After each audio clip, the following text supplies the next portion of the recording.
Nós vamos começar por Curitiba, depois a gente vai descer para o sul do Brasil e vai até Porto Alegre para atualizar a situação da recuperação do Rio Grande do Sul. Antes tem a Francine Lopes, que vai falar com a gente sobre o julgamento do TSE, julgamento de Sérgio Moro. Teve o resultado ontem à noite. Fala, Francine. Oi, Ronald e Zaidan, Olá. boa tarde para vocês, a Boa todos tarde. que nos acompanham. E depois de ter o mandato de senador mantido pelo Tribunal Superior Eleitoral, Sérgio Moro descartou a possibilidade de se apresentar como um possível candidato à presidência da República em 2026. Em coletiva de imprensa, hoje pela manhã, ele afirmou que pretende focar na atuação no Congresso Nacional. O julgamento, que poderia levar à cassação de Moro no Tribunal Superior Eleitoral, aconteceu em um momento de tensão na relação entre os poderes e questionado se a manutenção do mandato pudesse ser um acesso do judiciário numa tentativa de baixar a temperatura, Moro negou, disse que o julgamento do TSE foi técnico e independente. Sérgio Moro foi alvo de 2 ações por abuso de poder econômico, compra de apoio político, uso indevido dos meios de comunicação e Caixa 2 nas eleições de 2022. As ações foram movidas por PL, partido do ex-presidente Jair Bolsonaro, e pela federação formada por PT, PV e PCdoB. O ex-juiz da Lava Jato foi absolvido no TRE do Paraná por 5 votos a 2. Ao analisar os recursos de PL e PT, o Tribunal Superior Eleitoral rejeitou as acusações por unanimidade, 7-0. Volto com vocês. Valeu, Francine. Obrigado. O Zaidan, o julgamento de Sérgio Moro teve diferentes fases. Há que ele perderia no Paraná, há que após o recurso no Paraná, e aí teve uma reviravolta e no Paraná a coisa se mostrou diferente, que no TSE não havia clima, e eu quero destacar essa palavra clima, e em Brasília já se dava Sérgio Moro como um ex-senador, a ponto da esposa dele mudar domicílio eleitoral de volta para o Paraná. Na verdade, ela nunca foi domicílio em São Paulo, pode até dizer que teve aqui ou ali e arrumou um endereço, mas nunca teve nenhuma relação com São Paulo, apesar de eleita por aqui, a ponto de mudar para lá, para se candidatar na iminente perda do mandato do marido Sérgio Moro. De repente chega no TSE e o resultado é 7-0 a favor do ex-juiz, atual senador. Ontem estava lendo muita coisa sobre esse assunto, sobre os tribunais e como eles se comportam, e eu tendo a acreditar que os tribunais são como o mar, viu, Zaidan? Depende muito para que lado que o vento está batendo e que tipo de marola é feita. A marola de ontem e a que vinha se configurando era a favor de Sérgio Moro e ela se confirmou, e com um placar que, se a gente fosse voltar 3 meses, diriam que seria impossível uma vitória por 7-0. O voto do Alexandre de Moraes acho que define bem a avaliação feita pelo tribunal. Ele disse: não há provas, não houve crime. Simples. Não há provas. Não houve crime. Inclusive, ele cita aqui algo que nós mencionamos quando comentamos o assunto, porque na acusação foi dito, inclusive, que ele gastou dinheiro, por exemplo, com segurança, né? E nós dissemos aqui que, primeiro, isso não dá voto.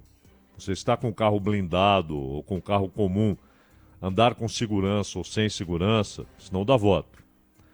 Mas ele tinha um risco real de morte. Aliás, o Alexandre de Moraes mencionou isso, e com informações que o público não tem. De que sim, havia ameaça ou de sequestro ou de assassinato. E que ele era alvo, o Sérgio Moro, do PCC. E o Alexandre de Moraes, inclusive, mencionou que ele, Alexandre, também já foi.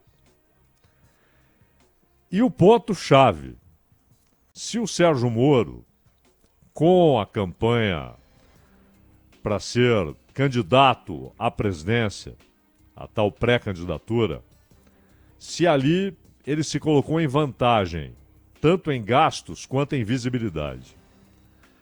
E por isso nós dizíamos aqui que esse era um aspecto subjetivo e teria de ser considerado.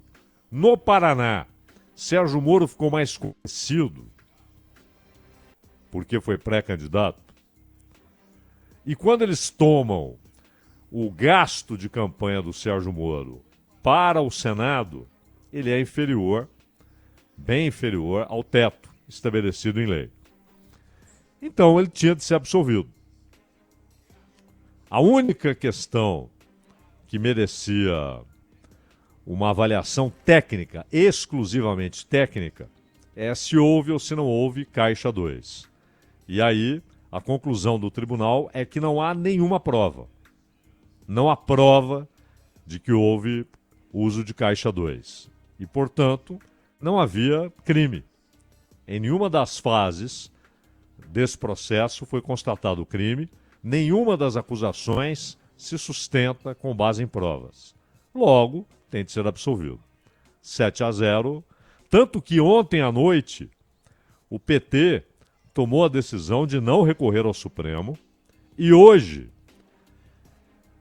os dirigentes mais importantes do PL levaram a mesma posição para o Valdemar, para que o PL não recorra ao Supremo. Primeiro que ele já tem 3 votos no Supremo, o Moro, né? Ele já tem 3 votos ali, exatamente os votos que foram demonstrados ontem.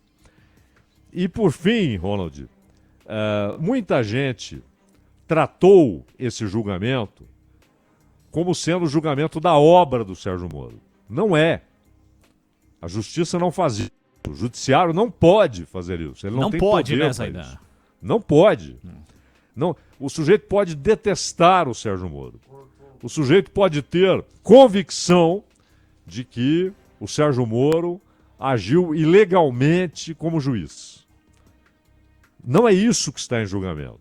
Isso é um outro processo. O advogado dele disse isso na argumentação, né? Julguem o senador, o candidato ao Senado, e não o ex-juiz. Nem o ex-ministro. Isso. Exatamente.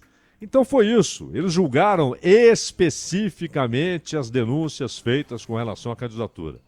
E ali não havia prova de ilícito. Se não há prova, não há crime. Se não há evidência, pelo menos, confissão, nada, não há nada. Então, 7-0. Não é? Muita gente tentava, inclusive, dizer que era inviável ele ser absolvido, não é? Mas as pessoas diziam isso, inclusive jornalistas, porque não gostam do cara. Mas isso aí não tem nada a ver com gostar, detestar, não gostar, apoiar, não apoiar, achar que ele cometeu crimes em outras situações. É um caso específico que foi julgado. Até porque é a Justiça Eleitoral, que trata de eleição. Não é? Não tem nada a ver com Lava Jato, isso era no Supremo.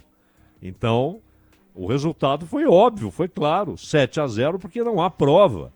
E claramente aquilo que é subjetivo, todos compreenderam que não houve, na prática, na realidade dos fatos, qualquer vantagem para o Sérgio Moro em ser pré-candidato à presidência. Outra coisa é Lava Jato. Isso aí é assunto para o Supremo. Isso aí tem a ver, inclusive, com aquilo que o Conselho Nacional de Justiça está avaliando com relação ao comportamento de juízes e procuradores, e que irá para o Supremo. Esse será um assunto do Supremo. E lá o voto do Alexandre, da Carmen, pode ser inteiramente contra o Moro. Mas nesse caso específico, não havia prova, não há crime, como disse o Alexandre de Moraes.